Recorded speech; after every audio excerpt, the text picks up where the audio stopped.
Realizaremos esta plática en esta ocasión con motivo de la necesidad que tenemos los estudiosos del derecho de actualizarnos, de ponernos al corriente, de crecer profesionalmente hablando. Esta necesidad surge de las reformas que ha habido en nuestro modelo de impartir justicia, la migración del sistema tradicional a los juicios orales. Teniendo este motivo, nuestra universidad ofrece la certificación en evolución jurídica.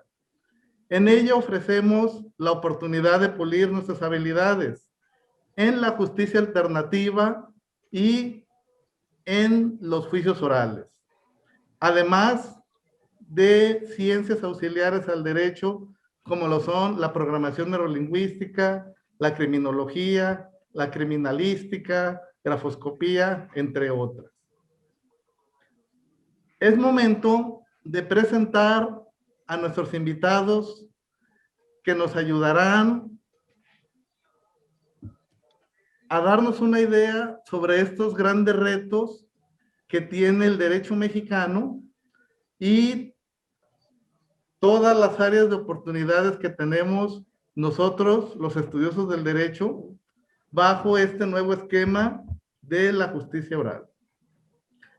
Presento primero a las damas, claro, a la licenciada Melissa Hernández Vergara, teniendo aquí su síntesis curricular y ofreciéndole una disculpa de antemano por cualquier omisión que su servidor realice. Ella es licenciada en Criminología, Criminalística y Técnicas Periciales por el Colegio Libre de Estudios Universitarios. Actualmente cursa una maestría en perfilación criminal. Es servidora pública del Estado de Jalisco en la Fiscalía. Ha sido docente en varias universidades y participado en proyectos sociales relacionados a la prevención del delito, entre ellos un programa de radio de denuncia ciudadana. Colabora en un despacho de consulta organizacional. Ella es una persona comprometida con la sociedad para dejar un mundo mejor de como ella lo encontró. Muchas gracias. No, muchas gracias a ti, Melissa. Tenemos al maestro Daniel Herrera. Él es abogado por parte de la Universidad de Guadalajara. Cursó la maestría de Derecho con opción a terminal en Derecho Civil y Financiero por el Centro Universitario de la Ciénega de la Universidad de Guadalajara. Actualmente está cursando el doctorado en Derecho Judicial y está en trámites para obtener dicho título. Ha impartido clases ya por muchos años como docente en la preparatoria número 2, para la UDG, para el ITESO, para la Universidad del Valle de Atemajac, entre otras instituciones. Tiene diversos estudios, diversas certificaciones por el Instituto de Administración Pública del Estado de Jalisco, diversos diplomados por la Asociación Nacional de Abogados de Empresa, por la misma Universidad Panamericana, y cuenta con 30 años laborando en el Poder Judicial, del 31 de enero de 1991 al 9 de febrero de 1992, como secretario relator adscrito a la tercera sala del Supremo Tribunal de Justicia del Estado de Jalisco, del 10 de febrero de 1992 al 31 de agosto de 1996 como juez de lo civil. Posteriormente, en el juzgado primero de lo civil, en el municipio de Autlán de Navarro. Del 1 de septiembre de 1996 al 2 de febrero del año 2011, como juez noveno mercantil del primer partido judicial, con sede en Guadalajara. Del 3 de febrero del 2011 al 11 de julio del 2012, como juez segundo de lo mercantil en el mismo partido judicial. Del 12 de febrero del año 2012 al 13 de agosto del año 2020, nuevamente como juez noveno mercantil del mismo partido judicial. Y del 14 de agosto del año 2020 a la fecha, nuevamente como juez octavo de lo mercantil del mismo partido judicial.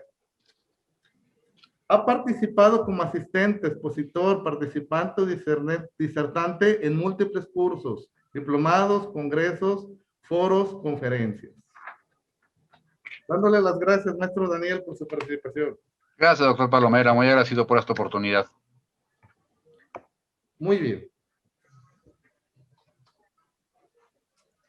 Daremos esta amena plática jurídica, estimada comunidad,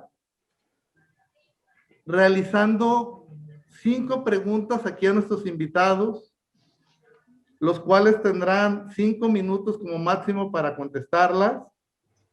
Una vez que terminemos esta sesión de preguntas y respuestas, daremos unos minutos para contestar las preguntas que realice nuestro público, esta comunidad jurídica que nos acompaña de diversas instituciones académicas. Y una vez finalizado esto, pues daremos por concluida nuestra plática, no sin antes recordarle a todos que es nuestro deber y por qué no nuestro gusto el seguir preparándonos para ser mejores abogados, mejores funcionarios públicos. Así que comenzamos, licenciada Melissa. Sus órdenes. Es un tema muy básico. Es un tema que hasta muchas veces le tocó afrontar y tener que impartir en la familia, en los amigos. Así es. Explicar la diferencia. ¿Nos puede decir cuál es la diferencia entre la criminología, la criminalística y cuál es su campo laboral? Claro que sí. Sí, es muy común que la gente se suela confundir entre una y otra o crean que es lo mismo. Entonces, a mí siempre me gusta, por ejemplo, cuando llego a un aula, identificar si los alumnos saben estas diferencias. En resumidas cuentas, la criminalística nos va a decir cómo sucedieron los hechos. Esto quiere decir, vamos a recrear o a reconstruir un hecho delictivo. Para ello se basa o se apoya de distintas ramas. Por ejemplo, tengo yo la criminalística, pero hay técnicas periciales. Y ahí entra la balística, la dactiloscopía, que posteriormente hablaré de ellas. Y la criminología se va un poquito más hacia la mente de la persona. Dicen por ahí algunas personas, algunos estudiosos, que la criminología es psicología aplicada. Y pues sí utilizamos muchos términos y sí nos metemos ahí en la cabeza de la persona para entender qué fue lo que lo llevó a cometer este acto criminal. ¿Por qué? Porque cuando una persona delinque, no es nada más porque en ese momento se le ocurrió.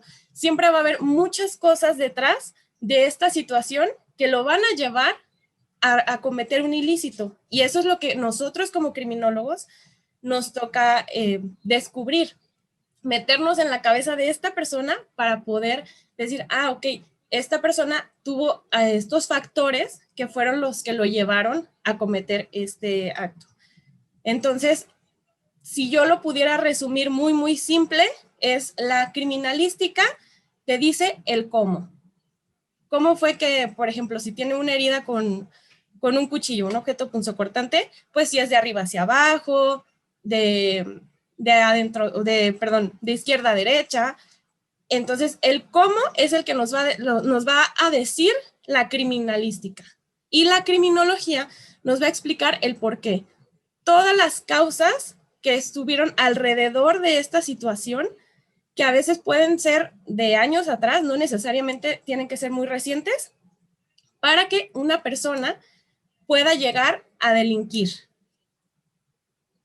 Esa es más o menos una explicación sencilla, rápida, y pues es la que utilizo más para poder explicar esto, ya que creo que revuelve un poquito menos, porque hasta los nombres se parecen mucho. Realmente, realmente. Le agradecemos, licenciada Melissa, esta clara explicación y sobre todo el enfoque que le das. ¿Cómo ayudan estas ciencias auxiliares al derecho? Ya que si bien es cierto que la balística y otro tipo de ciencias auxiliares ayudan en materia penal, pero hay otras que sin duda alguna, y aquí el maestro Daniel no me dejará mentir, como es la grafoscopía, que nos ayudan en otras áreas del derecho, como lo es el derecho civil y lo es el derecho mercantil. Muy bien, muchas A gracias. veces, complementando, a veces la gente cree que son separadas, que una cosa es criminología y otra cosa es criminalística. Y aunque sí son cosas diferentes o disciplinas o ciencias diferentes, siempre se van a ayudar una a la otra. Yo, desde mi experiencia, desde mi punto de vista, no existe una sin la otra. Siempre se van a apoyar y siempre se van a complementar. Sí, claro, tiene toda la razón, licenciada. Muchas gracias. Maestro Daniel, en este mundo de cambios, en esta nueva realidad que estamos viviendo, con diversas situaciones, donde nosotros como docentes nos hemos aprendido, nos hemos adaptado a nuevas tecnologías, a nuevas formas de seguir impartiendo clases, parece que el derecho, o al menos el derecho mexicano, inició este cambio previo a la pandemia. Estas reformas que fueron planteando jurídicamente la transición del derecho tradicional ahora a una justicia oral, a un derecho oral, y que se dice que con el fin de acompañar el rezago y con el fin de combatir este tema de la pandemia, podemos empezar a pensar ya en una impartición de justicia a distancia. Para usted, maestro Daniel Herrera, ¿cuál es el mejor sistema de justicia? ¿El oral o el tradicional? Ok. Muchas gracias, Alberto, por la oportunidad. Quisiera aclarar antes un poquito de historia. Quizá usted, doctor Palomera, y su servidor, la licenciada Melissa, quizá aprendimos con un sistema tradicional, escrito, todo con hojas, expediente cosido, sellado, firmado.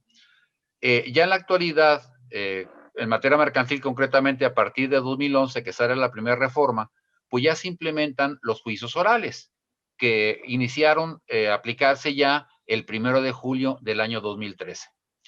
Fue la novedad, hablamos ya de juicios orales. Y como bien lo comenta el doctor Palomera, en la actualidad ya se está hablando inclusive del expediente electrónico o de los juicios en línea. No hay que olvidar que en el derecho romano, que son nuestras raíces del derecho mexicano, pues los juicios eran orales. En aquella época no había máquina de escribir, no había los papeles que tenemos ahora, plumas, computadoras, etcétera. No había implementos, la justicia era oral. Sin embargo, nos acostumbramos al sistema escrito, migramos ahora al sistema oral, que ya están implementados prácticamente, y se está manejando el juicio en línea. Yo considero que los tres sistemas tienen ventajas y tienen desventajas.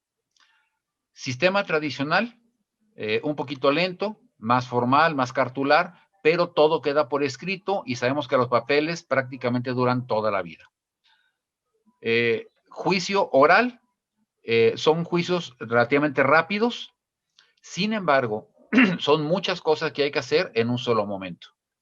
Y sabemos también, platicando con alguna persona experta en cuestiones de informática, si yo grabo una audiencia de un juicio oral y no la estoy regrabando o estoy revisando, es factible que ese archivo informático se llegue a dañar con el paso del tiempo. Ese será un problema. Y ahora también, juicios en línea. Sean más convenientes y pudiéramos manejar un ejemplo, me permite, doctor Palomera, que la maestra Lisa, pues ella es la parte actora, usted es el demandado, yo soy el juez, estamos por este medio haciendo la plática. Y le vamos a tomar su declaración, doctor Palomera. Usted voltea hacia la parte superior de la pantalla, está viendo la cámara, nos estamos en comunicación, pero yo no puedo impedir que haya alguien de aquel lado de su computadora mostrándole cartelones, haciéndole señas, y eso pues no va a ser una declaración transparente como debe ser, ¿sí? Sabemos también que a veces pues las cuestiones informáticas pueden fallar. Puede ser que usted me manda una promoción informática, yo no la recibo. Y a rato, ¿cómo evidencia usted con su computadora, con su bandeja de salida? Entonces son una serie de situaciones que tendríamos que ir puliendo. Yo soy de la opinión también de que si las notificaciones tradicionales, escritas, firmadas, puestas en el expediente, cosidas, selladas, hay nulidades. Ahora, si yo le mando un correo a la maestra Melissa para efecto de notificarla, pues ella, de buena o de mala fe, puede decir, nunca lo recibí. Y borra de la bandeja de entrada y habla con el experto que tiene de informática y borran todo, cualquier evidencia y nunca se recibe la notificación.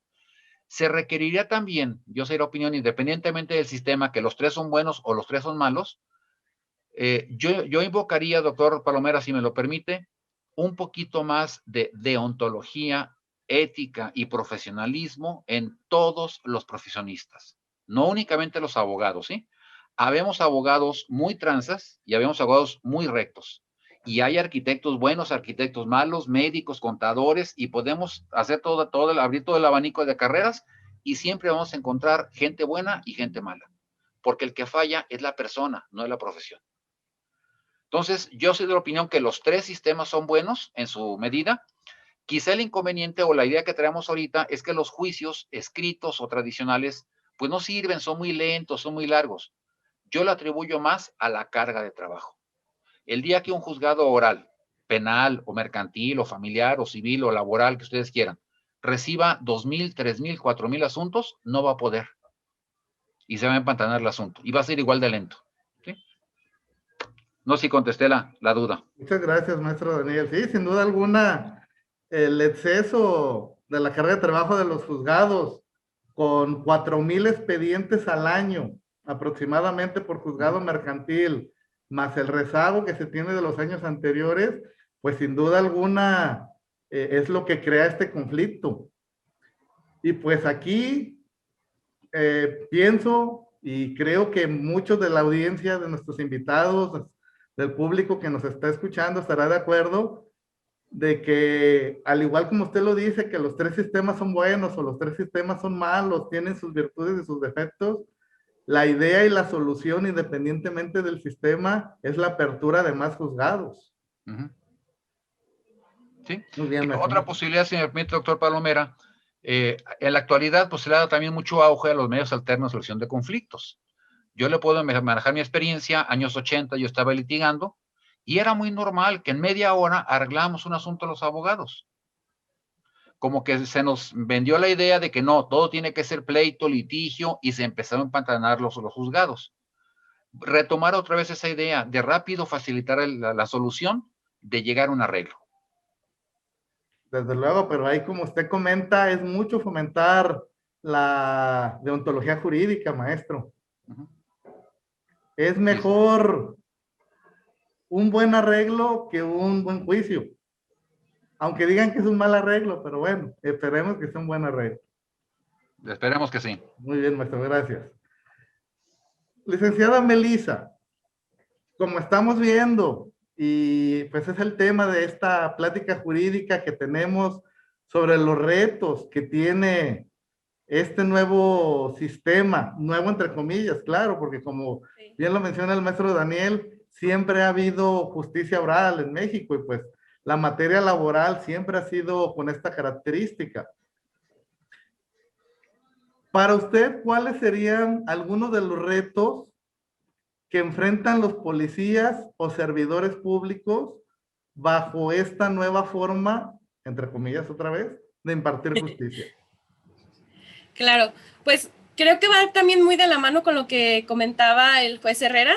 Las cargas de trabajo son impresionantes. Son jornadas laborales, por ejemplo, las de los policías, son jornadas muy largas, son cargas de trabajo muy extensas. Entonces, todo esto va como, se va acumulando el trabajo, y esto es algo que pues merma también la aplicación de la justicia.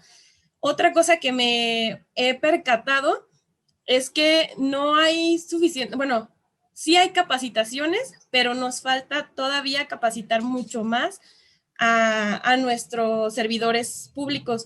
¿Y qué es lo que pasa? Que en ocasiones también la causa de las vacantes, ¿no? Si es un área donde no hay suficiente personal, es más difícil que puedan mandar a gente a capacitar porque esta sobrecarga de trabajo pues nos sobrepasa. Entonces, al momento de que se empiezan a implementar nuevos sistemas, bueno, ya no tan nuevo como lo hemos dicho, llega un momento en el que no todos estamos capacitados al 100% o no tenemos la práctica que fuera la óptima o la ideal para poder empezar a aplicar este tipo de métodos. Simplemente a lo mejor el llenado de un informe policial homologado que se necesita llenar con ciertas características y en ocasiones se complica. O simplemente el tener una jornada extensa y que justo en el inter en el que ya casi vas a salir, sucede, por ejemplo, homicidios, ya te toca salir.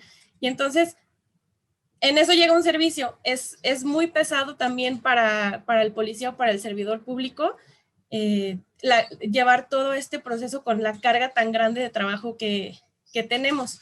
Y sin duda también creo, como lo comentaba el juez, esta parte de la deontología, que yo me apasiono siempre con mi trabajo y con todo lo que hago. Entonces también invitar a la gente a que siempre vivamos esta pasión en lo que hacemos, en nuestro servicio, hasta en la casa, en cualquier cosa, porque al nosotros hacer las cosas con pasión, con buena fe, pues vamos a poder tener mejores resultados. Estos son algunos de los detalles que yo he podido observar dentro pues de las, ¿cómo diré? De las peripecias o de los tropiezos que hemos tenido. Okay, muy bien, muchas gracias, ya Melissa. Sin duda alguna, hay retos dentro de la función de ser policía, de ser servidor público, y pues desgraciadamente nosotros como sociedad tendemos a atacarlos, tendemos a verlos como un enemigo, pero no nos damos cuenta también de la problemática que tienen ellos al llevar a cabo su función. Y al igual como hablamos con el maestro Daniel respecto de la impartición de justicia de los juzgados, pues lo que hace falta es presupuesto. Lo que hace falta es personal y capacitar ese personal, ¿sí? No podemos decir que podemos exigir o pedir excelentes resultados si es que no se les da las herramientas necesarias para, o mínimas siquiera, para poder llevar a cabo su función. Así es. Muy y bien. Algo que también, para complementar, me ha tocado escuchar a algunos compañeros servidores públicos que comentan, la cultura de la denuncia, que a veces nos puede llegar a dar flojera ir a denunciar.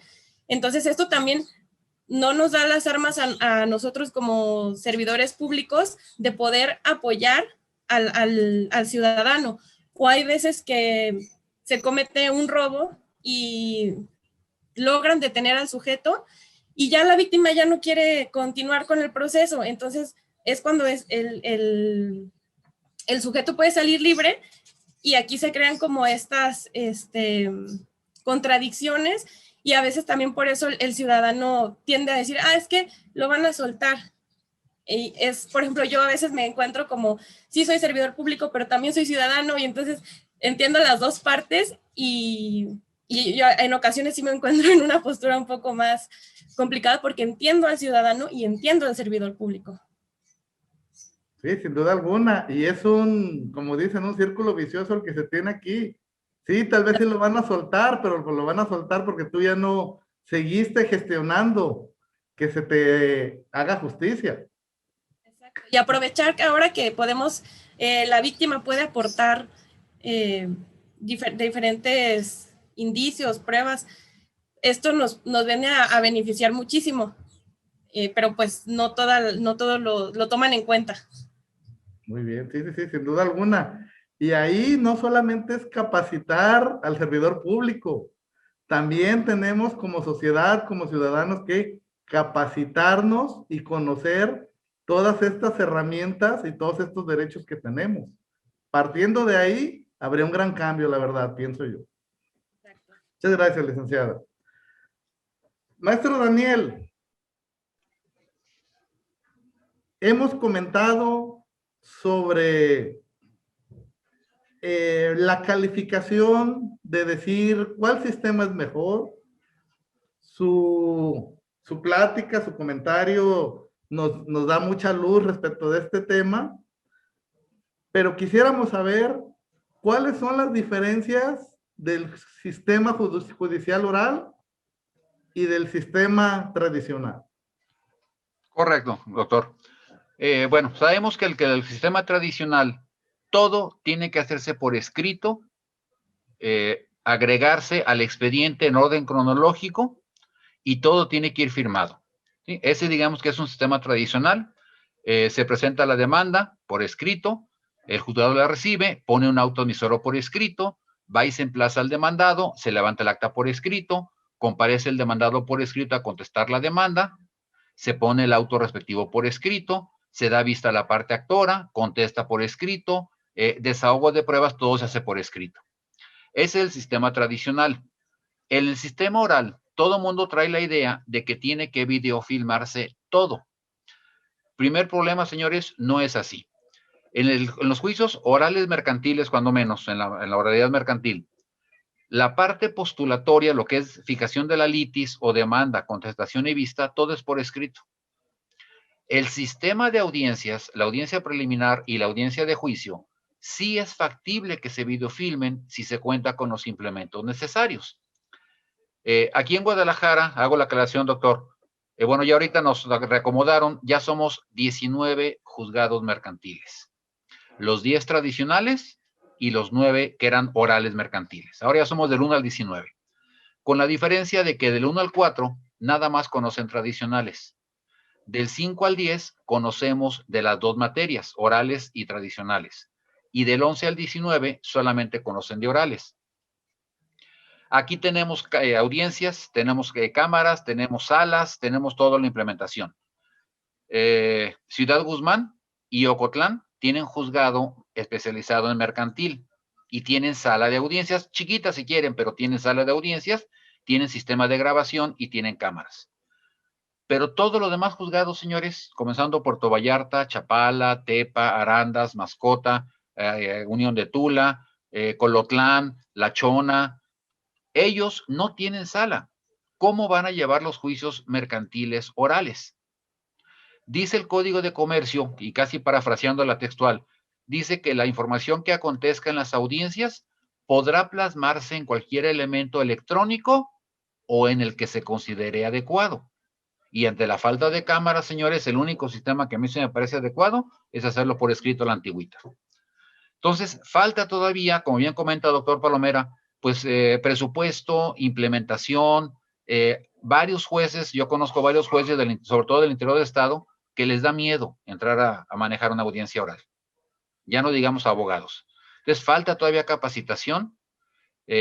Una posibilidad sería, pues, hacer una reunión de trabajo entre los jueces, nosotros mismos darnos clases, hacer simulacros de audiencias, para que más o menos vayan viendo. No es cuestión diferente, tiene etapas nuevas, eso sí, el juicio oral, pero yo creo que ambos sistemas son buenos, ¿sí? Sistema tradicional, todo por escrito, todo queda plasmado. Sistema oral con el inconveniente. Un asunto más o menos peleado, y no digo así el más peleado de todos, pero más o menos peleado, en la audiencia de juicio se van a desahogar en una sola audiencia todas las pruebas. Y si fueron 20 pruebas, hay que desahogar las 20. Entonces puede ocasionar que en una sola audiencia yo me lleve todo el día, encerrado en la sala de audiencias con las partes, desahogando pruebas, tomando declaración de los testigos, confesionales, periciales, inspección judicial, etcétera, etcétera, etcétera. Y voy a durar 6 horas encerrado. Voy a acabar muerto. Y me he preguntado yo, ¿y el resto del trabajo? ¿A qué horas firmé el acuerdo? ¿A qué horas se atendí a los usuarios? ¿A qué horas firmé los oficios? ¿A qué horas dicté las sentencias? No voy a alcanzar, ¿sí?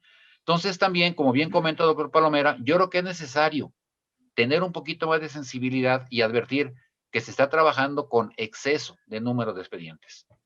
Eso implicaría, yo veo dos soluciones. Una, o que haya menos asuntos, que lo veo complicado, y sobre todo que cada vez crece más la ciudad. Y segundo, abrir más juzgados. Quiero entender que el presupuesto del gobierno del estado y que se designa al Poder Judicial, pues no va a alcanzar. Entonces, ver otro tipo de soluciones ya es un poco más complicado, pero si el asunto, señores asistentes, si ustedes, en lugar de contestar la demanda, hablan con la parte actora y llegan a un arreglo, para mí es un asunto menos. Y si cada media hora nos quitamos un asunto, vamos a trabajar maravillosamente. No sé si quedó contestado. Sí, muy bien, maestro Daniel, muchas gracias. Sí, sin duda alguna, pues llegamos a esta conclusión de que la estructura básicamente es el problema, pero otra conclusión muy importante en la que hemos llegado los dos entrevistados, su servidor, y estoy seguro que buena parte de nuestro público, es esa necesidad que comentábamos de actualizarnos, ¿sí? De la implementación de la justicia oral como solución al rezago, ¿logrará hacerlo? ¿No logrará hacerlo? ¿Fomentará tener una mejor impartición de justicia? Eso lo estamos viendo, lo iremos viviendo conforme pasen los años, pero nuestro papel como profesionistas es capacitarnos, es seguir aprendiendo, no quedarnos con lo que aprendimos hace algunos años en la licenciatura, en nuestra maestría, sino pulir estas habilidades que se necesitan para seguir realizando nuestra función, ya sea como litigantes, como peritos, como servidores públicos. Licenciada Melissa, le pregunto, ¿qué le aconsejaría a la ciudadanía para que puedan aportar su granito de arena a esta situación? Ok, pues sí, va de la mano con lo que acaba de comentar usted, doctor, porque creo que a veces como ciudadanos, o por lo menos con la mayoría de la gente con la que yo tengo contacto, que son ciudadanos, tenemos esta idea de que yo no tengo que saber de leyes porque no soy abogado. Y no me empapo y no aprendo cosas tan simples como a lo mejor mis derechos. Y como tengo derechos, tengo obligaciones. Pero culturalmente no tenemos esta idea de buscar, de aprender, de saber, a lo mejor hasta por cultura general, el decir, ok, el artículo, por ejemplo, detienen a alguien y, es que, bueno, te voy a hacer una inspección. Artículo 16 constitucional. Sí, y ya el policía podrá argumentar, sí, está bien, pero pues yo te puedo hacer una revisión porque es parte de mi trabajo, de que te voy a cuidar. Pero muchas veces, por ejemplo, nos dejamos llevar un poco con lo de las redes sociales y no vamos más allá. Hemos visto muchos videos de gente que, por ejemplo, es que yo no pagué la caseta, o a mí hay un video muy famoso de una persona que lo quieren hacer una inspección a los militares y él dice que no. Entonces, está bien querer argumentar, pero siempre con una base, siempre conociendo, es parte de conocer nuestra cultura, el país en el que vivimos, al conocer nuestras leyes, nuestro código. De esta manera creo que como podríamos mejorar como ciudadanos, pues tanto nuestro sistema como en general a toda la sociedad. Muy bien, señora Melissa. Sí, realmente hace falta, digamos, una cultura jurídica. Exacto. En nuestra sociedad, tal vez impartir este tipo de cursos en secundaria, preparatoria, ¿sí? O por lo menos, que digo, ya sería un poquito limitar el número de personas que reciban esta información, ya por lo menos en todas las licenciaturas, que conozcan sus derechos, que conozcan la estructura del Estado que nos gobierna y que dirige a este país. Muchas gracias, licenciada. Gracias a usted. Maestro Daniel, aunado a lo que nos dice aquí la licenciada Melissa, ¿usted cree que se puede erradicar el rezago, la tardanza en el trámite de los juicios mediante la impartición de justicia con la implementación de la justicia oral? ¿Se motivará al ciudadano a demandar, a denunciar con esta implementación? Híjole, doctor Palomera, lo veo un poquito difícil.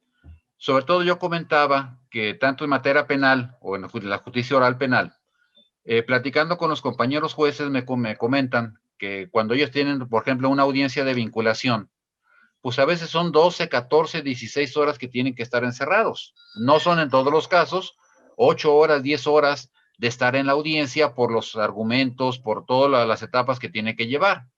Y para eso, pues lógicamente tuvieron que preparar la audiencia 2 o 3 días antes. Tanto el juez, el defensor, el ministerio público, toda la gente tiene que estar preparando y va a ser pues muy largas las audiencias. No tengo el dato sinceramente en materia penal oral. ¿Cuántos asuntos tiene asignado cada juez de los 21 que hay?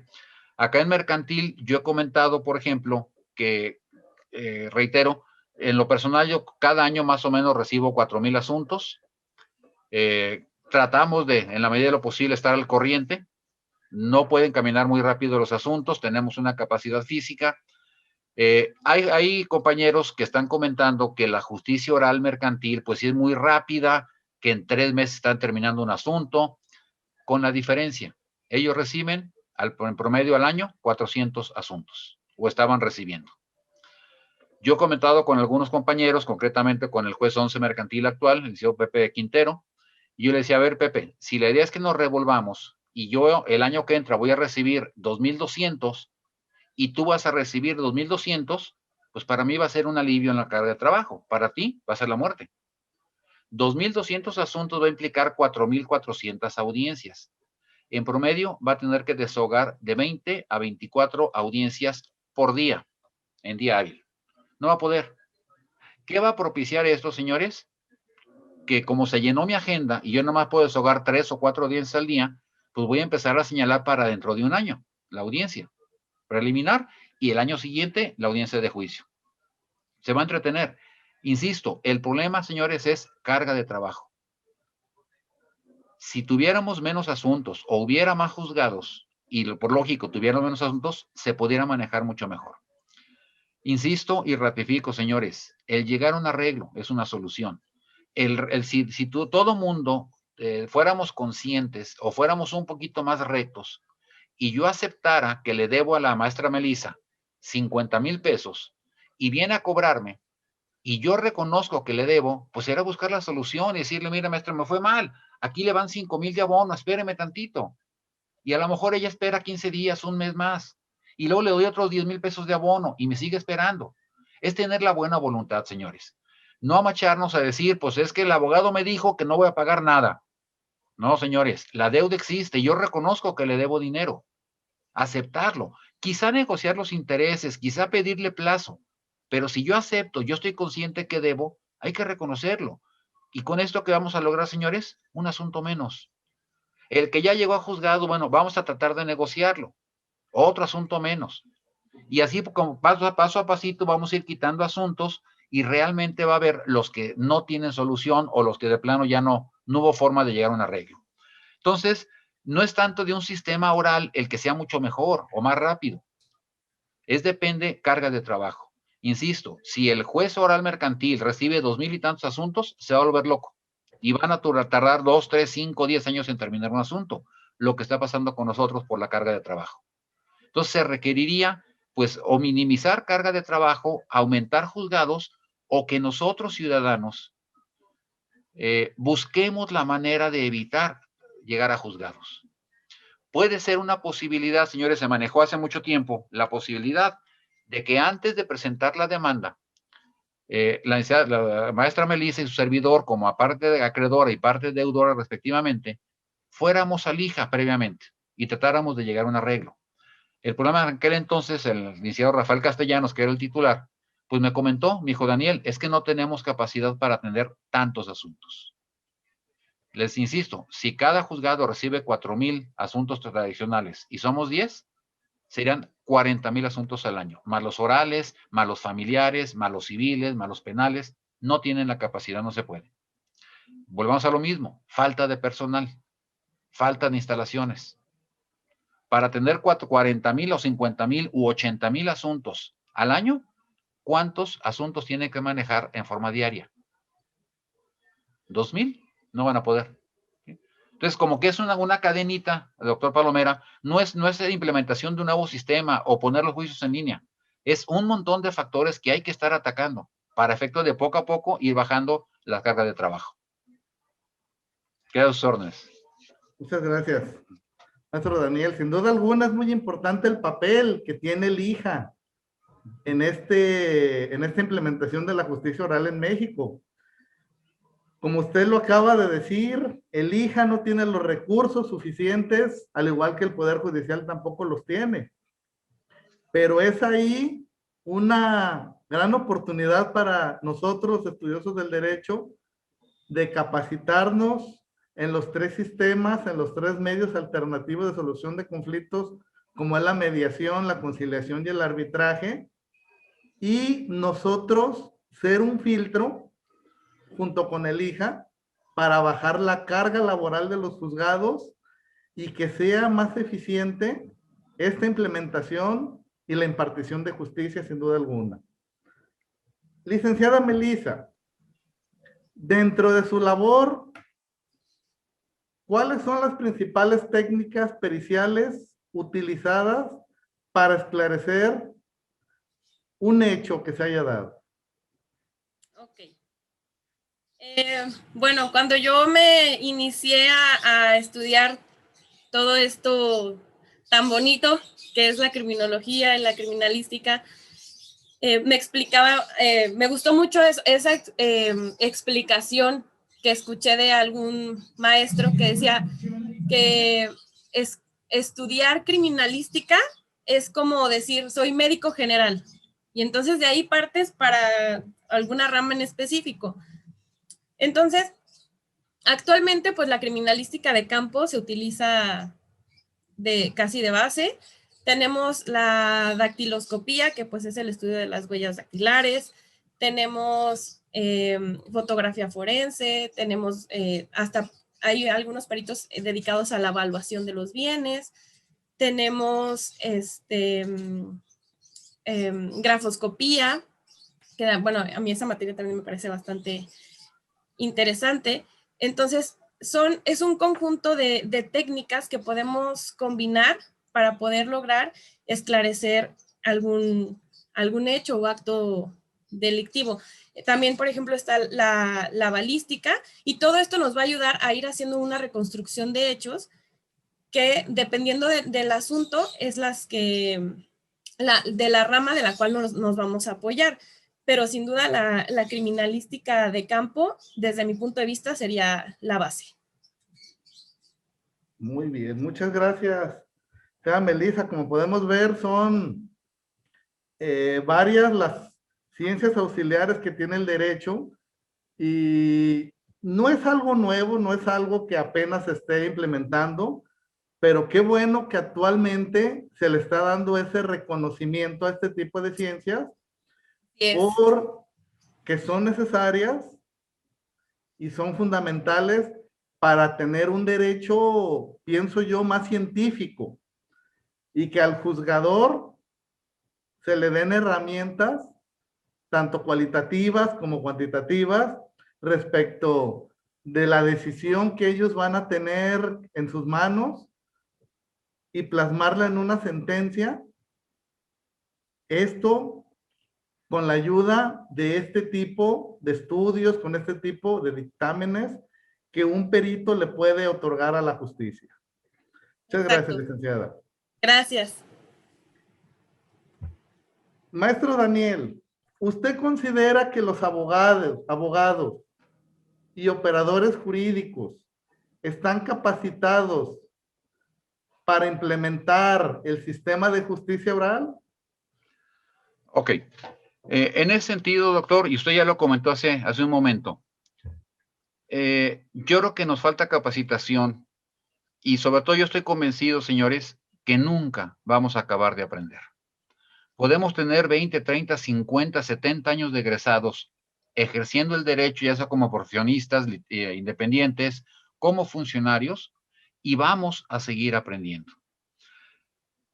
Es imposible adquirir todo el conocimiento jurídico, imposible. Es tan amplio que es dificilísimo. Segundo problema, las leyes se están modificando o están surgiendo nuevas leyes, hay que seguir estudiando. Todos los días salen nuevas jurisprudencias, hay que seguir estudiando. O salen nuevas técnicas o nuevas ideas, nuevas figuras. Quizá un ejemplo, no sé, me contradiga, doctor Palomera.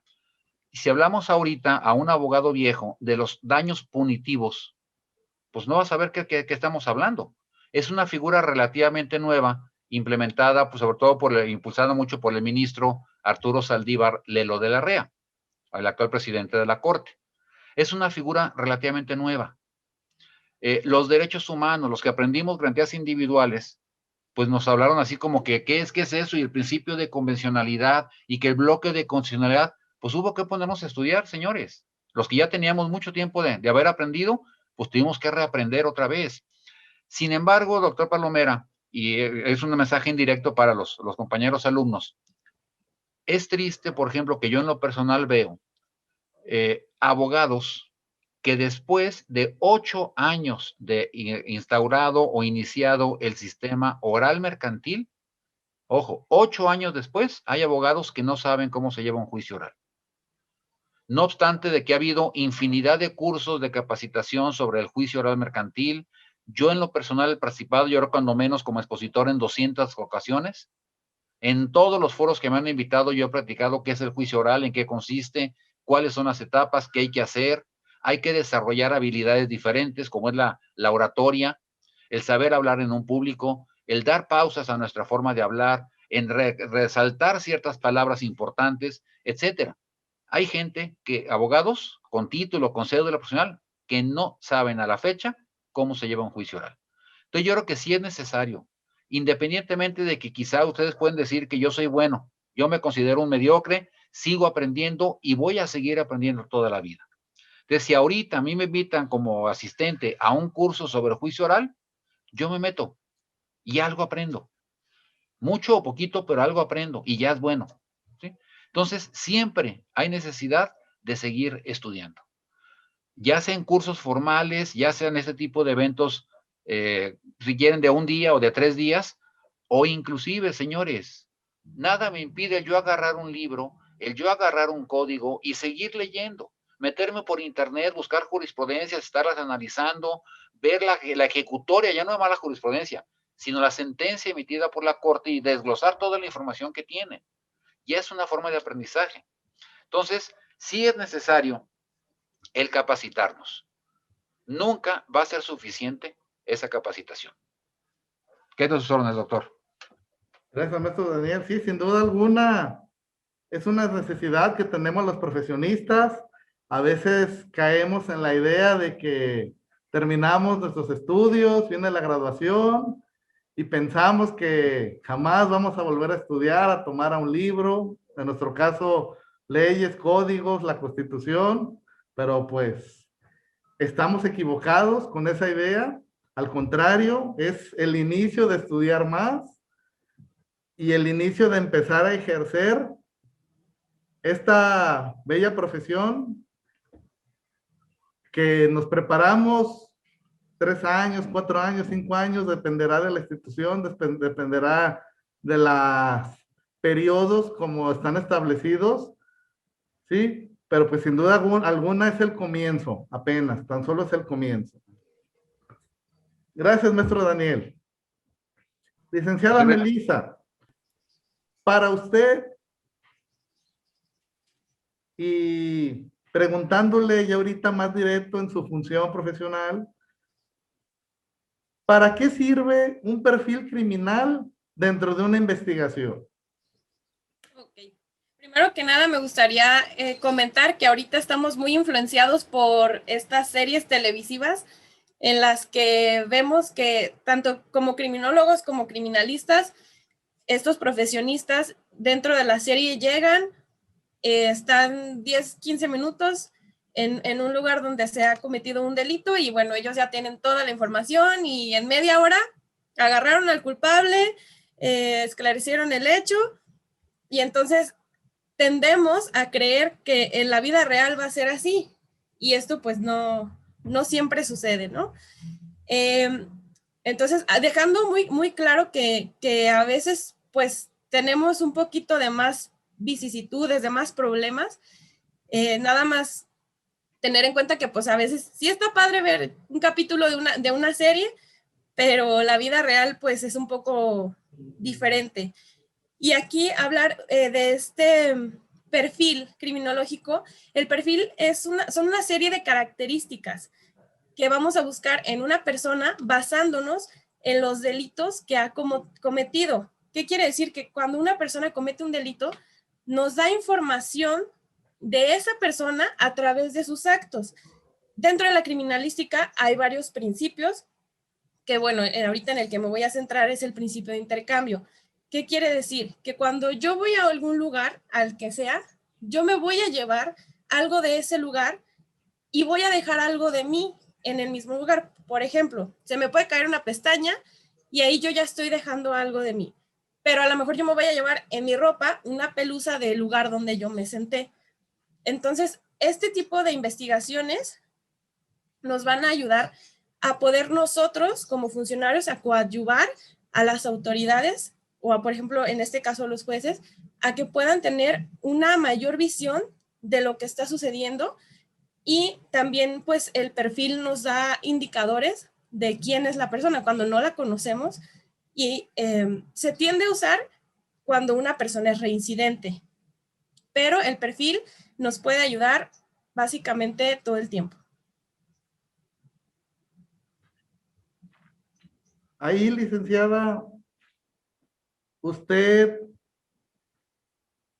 ya en el ejercicio de su profesión, sin darnos ningún dato sensible respecto de esto, recuerda algún caso que el perfil criminal haya sido de mucha importancia? Bueno, el perfil siempre va a ser importante porque vamos a poder proporcionar, es lo interesante y la parte que, por ejemplo, a mí me apasiona, es que podemos dar datos de una persona que no conocemos. Por ejemplo, hasta, vamos a decir, es zurdo, es diestro. Entonces, el poder ir armando como, yo soy muy visual, entonces lo veo en mi mente como si armara yo la silueta de una persona, para poco a poco ir poniéndole diferentes, como toques de todo lo que voy descubriendo de esa persona a través de todos sus movimientos, de todas sus acciones, para al final poderle poner un rostro. Entonces, el perfil es importantísimo. Muy bien. Muy bien, muchas gracias, licenciada. A la orden. Pues como aquí vemos una herramienta más de el derecho en el área penal, ¿sí? Que como hemos platicado, pues sin duda alguna es necesaria el incrementar el conocimiento que tengamos nosotros los estudiosos del derecho en estas áreas auxiliares del derecho de la criminología criminalística, que son básicas sin duda alguna. Maestro Daniel, hemos comentado ya en algunas ocasiones durante esta plática sobre el problema que tenemos de la falta de las instalaciones, de las salas, los problemas y retos que implican las grabaciones. Ha quedado claro que pues no contamos aún con estos medios para lograr esta implementación.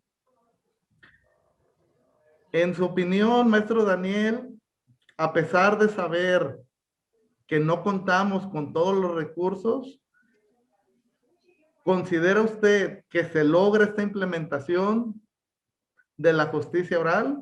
Salud. Gracias, sí. Bueno, en cuanto a su pregunta, doctor, yo estoy convencido que sí se va a implementar. ¿Qué tan bonito, qué tan completo? Ese va a ser el problema. Y como comentaba la maestra Melissa, pues sabemos de que siempre falta personal, falta capacitación, falta implementos. Hablaba la maestra Melissa de los programas de televisión, si mal no recuerdo, ¿qué? En CIS. Una pequeña diferencia. Este programa norteamericano, pues, y quiero pensar que así es con el FBI y todos los investigadores de allá, tienen presupuesto, tienen todo el apoyo, les pagan boletos de avión. Aquí, señores, lamentablemente no es igual. Yo he platicado con algunos agentes de la policía investigadora y en ocasiones hasta las balas les cobran. No les dan para gasolina, pero tienen que hacer los operativos, etcétera. Estamos de un mundo de diferencia. Sin embargo, en cuanto a su cuestionamiento, doctor Palomera, yo les comenté que aquí en Guadalajara, pues del juzgado quinto mercantil al 10º, cada juzgado tiene una salita, no muy grande, chiquita, son 10 sillas para espectadores. Los juzgados mercantiles orales tienen 9 salas, los orales penales tienen su propia sala. En los circuitos del interior del estado, la justicia oral penal, que es regional, tienen las salas de audiencias. Sin embargo, también es común que muchas de esas salas o no fueron bien construidas, o traen problemas, o es normal que falle quizá el equipo. El equipo no tiene palabra y el rato falló el equipo. Y sabemos que por cuestión presupuestaria a veces batallamos para que puedan volver a echarla a volar o echarla a funcionar. Son ese tipo de situaciones.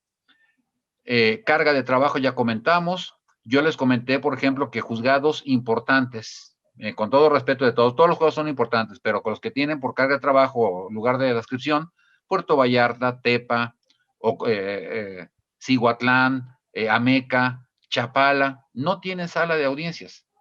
¿Cuánto se necesitaría para poder implementarlos? Y sabemos también, señores, y te digo por experiencia, yo en una UCB cargo de información lo que no se imaginan, porque normalmente trabajo en Word y el Word muy ligero en cuanto a archivarlo. Si yo empiezo a grabar audiencias o video de 2 o 3 horas de duración, es muy pesado, se requieren implementos muy sofisticados para poder soportar tanta información. Ponerle candados, encriptar información, evitar hackers, o sea, es una serie de requisitos que todo va a repercutir en presupuesto. Y sabemos, señores, que en ocasiones el dinero no alcanza. Y así como quizá nosotros, como impartidores de justicia o que estamos involucrados en la justicia, tanto fiscalía como poder judicial, como en el caso del doctor Palomera, como litigante o docente, pues también los maestros van a pedir más dinero, los doctores van a pedir más dinero, obras públicas van a pedir más dinero, parques y jardines, etcétera, etcétera. Entonces, sí está un poquito complicado, sin embargo, pues yo no me iría o yo no pondría todas las pilas en decir es que necesitamos crear un monstruo de poder judicial. No, más bien es cómo aligeramos la carga. El mismo camioncito viejo de los años 60 que yo tengo puede funcionar, pero ¿cómo le aligero la carga para que no tenga problemas? ¿Cómo evitamos juicios? Capacitando a la gente, sensibilizándola, buscando la manera, señores, de que seamos cada vez más honestos, probos, cumplidos, rectos. Si todos los ciudadanos cumplieran con estas características, que fueran honestos, cumplidos, probos, rectos, transparentes, sería una vida maravillosa, muchachos. Una ciudad hermosa tendríamos, un país inigualable, aunque el Poder Judicial cierre sus puertas y nos quedemos sin trabajo. Yo prefiero eso y ponerme a vender algo en la calle que estar viviendo lo que estamos viendo y cómo se va a poner, no sé.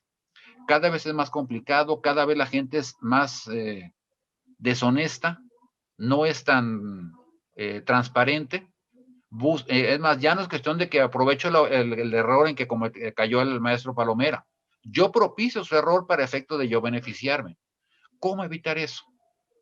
¿De qué le sirve al doctor Palomera trabajar como burro todos los días del año para más o menos formar un patrimonio y que rato llegue yo y con una pistola en la mano le quite todo y va a decir, ¿desde qué se trata? Entonces, a eso me refiero, señores. Si todo el mundo fuera cumplido, si yo manejé el ejemplo que si yo reconozco que le debo a la maestra Melissa, pues yo voy y la busco, le explico, le doy un abono y solucionamos un problema, no llegamos a tribunales. Esa es una buena posibilidad. Y ojo, estoy siendo honesto que yo reconozco deber. Le haya o no le haya firmado nada, yo le reconozco deber. En eso consiste, señores, la honestidad, la sinceridad, la probidad. ¿Sí? Yo creo que eso sería mucho mejor, doctor Palomera, que estar pensando en miles de millones de pesos, en crear un monstruo, en hacer una fiscalía de 20 cuadras con ciencias forenses y crear un monstruo cuando realmente esa no va a ser la solución. La solución es otro tipo de factores. Yo opinaría y quisiera concluir este comentario que ojalá se implementara nuevamente en las escuelas de educación básica la carrera o la materia de civismo.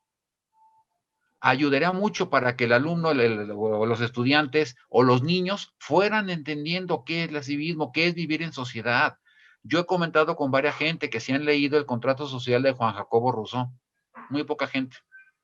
Y esa es una de las bases de que nos ayuda a entender por qué vivimos en una sociedad y entendemos que mi derecho va a terminar donde empieza el derecho de la maestra Melissa y el derecho del maestro Alberto y el de cada uno de ustedes. No se trata de que yo estoy en mi casa y me vale lo que yo quiera y hago lo que quiera y pongo el ruido que yo quiera y la música la que quiera. Señores, así como yo exijo respeto, hay que dar respeto. Eso nos ayuda el civismo. Yo creo que desde ahí sería una buena base, una buena semilla para que el ciudadano, los nuevos ciudadanos en un futuro, pues vengan con raíces más firmes. ¿Sí? Muchas gracias, señor maestro Palomero.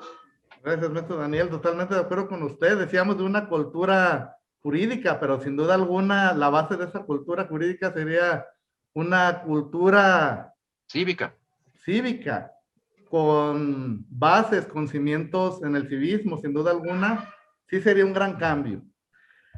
Agradecerles su participación, sea Melissa, maestro Daniel. Gracias. Ya por cuestiones de agenda de aquí los invitados, pasamos muy brevemente a unas preguntas de nuestro público, perdón, ¿sí? Empezamos con el abogado Oliver Correa, el cual felicita aquí a los presentes por sus comentarios, por su ayuda a esta sesión. Y Gracias. Les pregunta Gracias, a quien Oliver. quiera contestar. ¿Cuáles fueron las causas para que el sistema jurídico mexicano optara por la oralidad? Para quien guste. Maestra Melissa. Muy bien. Pues creo que originalmente es la idea de que es un sistema más rápido y como lo comentaba el juez, si nos agregamos a esta cultura en la que podemos hacer procedimientos abreviados, sin duda vamos a poder, no sé si el término correcto sea despresurizar o poder bajar esta carga de trabajo al sistema de justicia para poder tener resoluciones mucho más rápidas y aparte tener una solución satisfactoria para ambas partes. Ok. Por mi parte, complementaría el comentario de maestra Melissa, que efectivamente esos juicios abreviados en materia penal, pues es que voy a tratar de explicarlo según lo entendido, que yo me detienen, me declaro culpable y automáticamente por disposición legal yo tengo ciertos beneficios, ya no necesidad de abrir a pruebas, no necesito nada y automáticamente se me sentencia. En eso consiste. Puede ser, está previsto también en materia mercantil, en materia civil, pero necesita el demandado comparecer, por ejemplo, y allanarse a la demanda, aceptar todo. Y automáticamente se pasa a sentencia, ya es un juicio muy rápido. Aquí quizá también otro inconveniente, según se rumora, van los chismes, que también no fue porque el gobierno mexicano haya querido ser buena onda implementar los juicios orales. Se rumora que fue imposición de los vecinos del norte. Ellos manejan el sistema oral, les funciona muy bien, con la diferencia que si ustedes ven el asunto de O.J. Simpson o el que ustedes quieran de los famosos, ese juez solamente tiene asignado ese asunto. Hasta que termine, ya puede agarrar otro, por la importancia que representa. Aquí no. Aquí el juez penal, no sé, el juzgado quinto oral penal, pues lleva 8, 10, 15 asuntos a la vez. Esa es una pequeña diferencia. Olvidamos también nuestra idiosincrasia. Y no es lo mismo, señores, por ejemplo, un tipo de llanta diseñada para que corra en Estados Unidos y la metemos aquí y a los 3 días ya tronó por los baches que tenemos y por el tipo de pisos. Es decir, no se puede estandarizar y nuestro sistema judicial no lo podemos implementar en Estados Unidos, ni el de Estados Unidos implementarlo en México porque tenemos diferente idiosincrasia. Considero que, bueno, ya estamos en la oralidad, hay que afrontar el reto. Tenemos que sacar esto, sí va a ser muy difícil y se requieren muchos factores para poder decir, ya estamos bien. Y uno de esos, sin duda alguna, maestro Daniel, maestra licenciada Melissa, es la capacitación. Sin duda alguna, muy buenos ejemplos respecto de lo de la llanta, maestro Daniel, pero pues básicamente así estamos.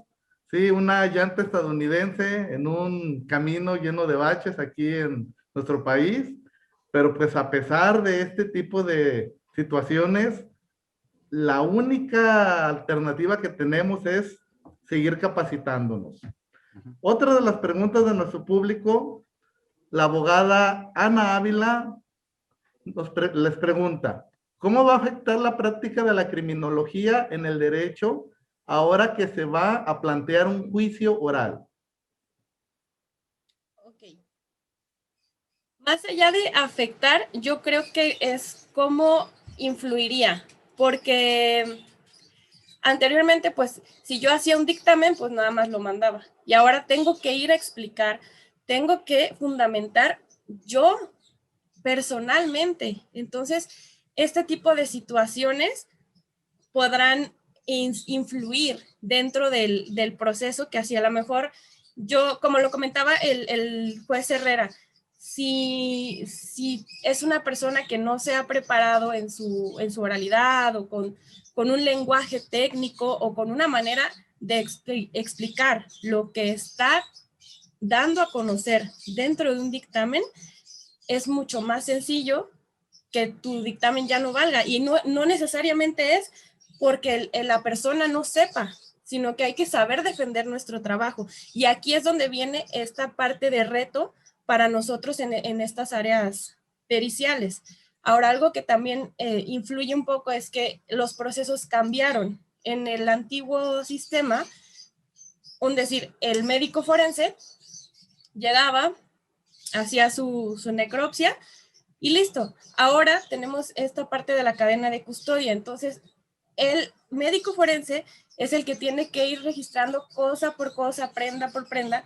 Y entonces esto nos lleva a que de una autopsia que le llevaba 2 horas, ahora nos va a llevar 4, 8. Entonces, este tipo de situaciones son las que nos van a poder influir dentro del sistema. Gracias, licenciada. ¿Algo que aporte, maestro Daniel? Bueno, únicamente, doctor Palomera, complementando el comentario a su vez de la doctora Melissa, también cambia un poquito las situaciones. Tengo la experiencia de que antes se nombraba un perito, ya sea del Instituto Jalisciense o un perito particular o un perito oficial. Él trabajaba en su oficina, tomaba muestras escriturales, por ejemplo, un documento cuestionado, hacía fotografías, emitía su dictamen por escrito y lo presentaba. Ya, se acabó la prueba. Ahora no. En los sistemas orales, el perito tiene que presentarse personalmente, emitir su dictamen, explicarlo al juez, y ahí es donde en ocasiones empezamos a fallar, que en muchas ocasiones por escrito hacemos maravillas y escribimos muy bonito, pero en forma verbal y directa, en ese momento explíquemelo y dígame esto por qué, y empezamos a cuestionarlo y mucha gente se traba. Ya con la experiencia vamos adquiriendo cierto colmillo, pero al principio sí le batallamos mucho, señores, en cuanto al pánico escénico, en cuanto a hablar en público, en cuanto a saber explicarnos simplemente. Yo he escuchado a veces a mis hermanas, escuchaba a mi madre cuando vivía, pues cómo se hacían las recetas de la cocina. Y pues es que échale un puñito, échale un chas, échale un chis. ¿Y qué es eso? ¿Quién sabe? Eso nos pasa a los abogados también, a los peritos, a los jueces, a todo mundo. El que no sabemos explicarnos adecuadamente. Yo creo que esa es una técnica que tenemos que abocar. Yo les comenté hace un momento de la oratoria. Quizá en cierto momento también nos pudiera servir estudiar actuación, Porque como todo es verbal, señores, y en el momento de la plática yo me pongo a llorar y le hago un drama, y yo convenzo al doctor Palomera que él es mujer, y lo convenzo, hablando simbólicamente, ¿sí? Entonces, yo creo que necesitamos desarrollar todo ese tipo de habilidades, ¿sí? Y el perito también tiene que saber explicar, ya no únicamente hacer un dictamen técnico cuadrado con palabras muy rebuscadas. Ahora tiene que ser un lenguaje más coloquial, más sencillo. Y tiene que explicarnos a todos, a los abogados, al juez, al secretario, al Ministerio Público y a los asistentes. Acuérdense que las audiencias son públicas. Entonces, todo el mundo debe saber entender qué quiso decir el perito. Yo creo que ese es un reto que tenemos que afrontar también. Muy bien, muchas gracias. Nos pregunta la maestra Aide Gaona, la criminalística, ¿cómo va a beneficiar al derecho? La criminalística es una herramienta increíble que va a poder coadyuvar dentro del sistema. Híjole, muchísimo, es infinito desde mi punto de vista, porque nosotros les podemos entregar las herramientas para poder esclarecer cualquier acto delictivo. Entonces es pues el arma maestra ahora sí que del sistema. Muy bien. Me permite, doctor Palomera, y con todo respeto, maestra Melissa, no quiero ser ofensivo ni peyorativo, no me malinterpreten. Para mí la criminalística es como ahorita que traigo los lentes, si los limpio. Me va a ayudar a ver mucho mejor las cosas. Voy a entender el porqué de las cosas. Un ejemplo, en un documento cuestionado tiene 4 tipos de tintas diferentes. ¿Implica alteración? El perito me lo va a explicar. El hecho de que yo vea algo, de que vea un cadáver con una perforación en la cabeza, ¿implica que hubo un homicidio? No. El perito me va a explicar de que la persona falleció de un infarto y ya alguien llegó y por estar jugando le dio un balazo al cadáver. Entonces resulta que no es homicidio, aunque tenga un balazo en la cabeza. Pero eso me lo va a explicar el perito. El perito es un brazo importantísimo, una ayuda magnífica para efectos de poder hacer justicia. Totalmente de acuerdo, como decíamos, hacer más científico el derecho, sin duda alguna. Sí, bueno, muy bien. Agradecerles a nuestros invitados su tiempo, ¿sí? Su conocimiento, su experiencia, que nos ayuda a todos los estudiosos del derecho, que nos da luz en estos temas y que nos hace llegar a muchas reflexiones al respecto. Para terminar con esta plática jurídica, recordarles a abogadas, abogados, que la UNAC está ofreciendo la certificación denominada evolución jurídica respecto de los juicios orales y la justicia alternativa, teniendo como objetivo que los estudiosos del derecho nos actualicemos, que aquellos abogados que ya tenemos cierto tiempo de haber egresado y de estar litigando, nos capacitemos en estas nuevas herramientas, en el uso de estas nuevas herramientas, pero con el sello académico de la UNAC.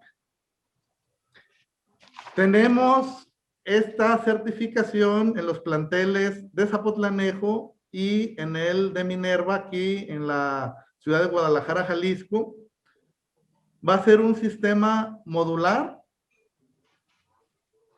Va a estar integrado por estos 5 módulos con un total de 15 sesiones, cada una de 4 horas, en el horario de los días viernes, de 4 de la tarde a 8 de la noche. Cerramos esta sesión con el infinito agradecimiento a la licenciada Melissa, al maestro Daniel, una vez más. Gracias por compartirnos su conocimiento, su experiencia, su sensibilidad como parte de este sistema al ser funcionarios públicos. Y nos despedimos con el siguiente pensamiento. Comunidad jurídica, comunidad UNAC. Familia UNAC. El derecho evoluciona. Los estudiosos del derecho tenemos que evolucionar con él. Muchas gracias por todo. Hasta la próxima. Gracias. Gracias, doctor Palomera, y a todos los asistentes. Muy agradecido. Hasta luego.